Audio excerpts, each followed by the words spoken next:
welcome to the video, you guys. If this is the first video of mine you're seeing, feel free to like and subscribe if this is the kind of content you like. I've been skateboarding for over 20 years now, started when I was pretty young. Got my first board around 9-10 years old, can't remember exactly, but I'm gonna be 32 here before long. So it's been quite a while. First board was a Homer Simpson board. No, I'm sorry, a Bart Simpson board that I got from a yard sale. It was an old spoon nose with the single tail that was squared off. That thing was insane. I wish I still had it. Honestly, don't know where it ended up. Me and my friends probably broke it somehow, but did eventually end up moving up to some real decks. I wanna say my first deck I ever got from our local skate shop we had back in the day, it was called Quinn's. We called it Marla because Marla was the lady who ran the shop. She named it after her son Quinn, who used to skate. Don't know where he's at now, but the shop has since closed down. But I got my first few decks from there, not knowing what I was getting really, but she recommended ATM.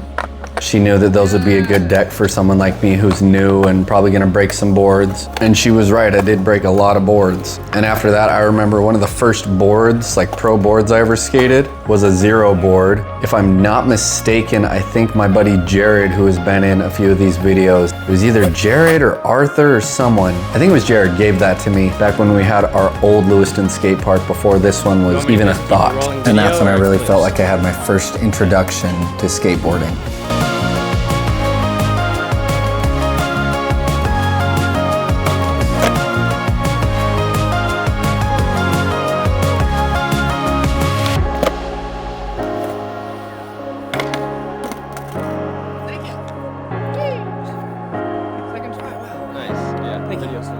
Okay. Thanks, Jace. All right, we're just gonna cruise around a little bit. From there, I made some friends at school that also skated. We'd see each other at the skate park and realize, oh wow, we go to school together? That's cool. And from then on, we were fast friends.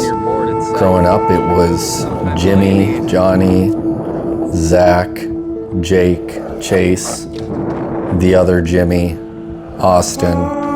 There were a ton of us, and we all skated together as much as we could. In high school, there were some older guys that skated that we definitely looked up to. A few of them were out of school, and those dudes were really, really good, but they were those dudes that are super talented and also just a wee bit troubled.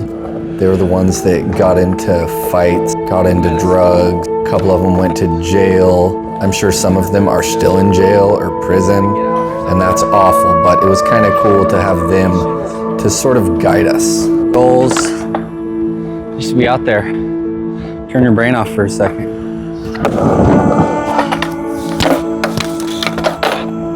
Skate stuff you don't normally skate.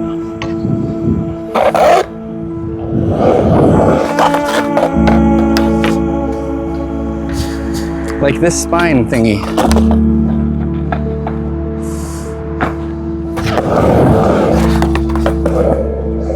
Literally never done that. From then on, skateboarding pretty much became a everyday after school thing, and the weekends were filled with skateboarding from sunup till sundown, pretty much consistently. I'd say just about 24/7 I was at least on my skateboard, especially throughout my teens. It was an obsession, and that obsession really never went away, and I think it's still probably pretty prevalent. Back then, skating, it was never about learning tricks or trying to progress super fast, get into the X Games, become a pro, anything like that. It was just really fun. It was our creative outlet. It was the equivalent of us playing an instrument and starting a band. Me and my friends skating together. You could consider it like our band practice. And while we weren't very good, we were sure having a lot of fun. Probably more fun than people that are really good. And I think that was one thing that kept us doing it, was that we didn't have expectations. We weren't holding ourselves to these high standards, trying to be the best we could. We didn't get frustrated when tricks didn't work out this day, although they were working out the day before, or I was getting so close and now I just can't get it. Those thoughts never crossed our minds. The only thing that really mattered to us was just getting out there and skating. And before we had cars, it would be whatever park was nearest, whatever business was nearest that had a nice smooth parking lot. I know growing up we went to Harrith Park a lot because it had an awning where people would have birthdays and whatnot. And there were like 10 or 12 picnic tables in there. And it started out, we'd just be skating the flat ground because it was so smooth and not weathered because it was protected. And then after a while, we'd start skating off the benches. We'd try to grind the benches, but they were wooden, so they didn't grind well at all, but we'd still try. And I have countless YouTube videos from back then, skating that smooth ground. It would honestly be just us doing flat ground or doing ollies, kickflips, and 180s off the tops of the benches, and it was just so fun. Regardless of whether we considered that progression, it was just a really good release for us. We were able to take our minds off of school, off of our home lives, whatever was going on outside didn't matter. And I think it's safe to say that a lot of those coping mechanisms that I developed as a youngin' connected with skating, a lot of those have remained, and I like to think that it's been pretty healthy for me, honestly.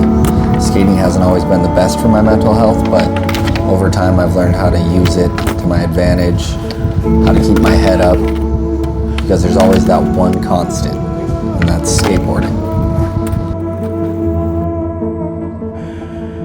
Proverbs 26:17. Like one who grabs a stray dog by the ears is someone who rushes into a quarrel not their own.